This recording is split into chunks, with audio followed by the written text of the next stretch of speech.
बाळा, फक्त 1 मिनिट. माझा हा संदेश चुकून तुझ्या समोर आलेला नाहीये. बाळा, आम्हाला माहीत आहे तू आतून खूप दुःखी आहेस. तू रोज रडतोय पण जगाला हसरा चेहरा दाखवतोस.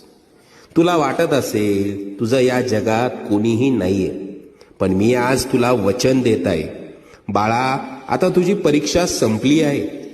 ज्या संकटांनी तुला घेरलंय त्याचा शेवट आम्हीच लिहिलाय. माझ्यावर विश्वास ठेव. उद्याचा सूर्य तुझ्या आयुष्यात आनंदाची बातमी घेऊन येईल. आता येतील सुखाचे सोन्यासारखे दिवस.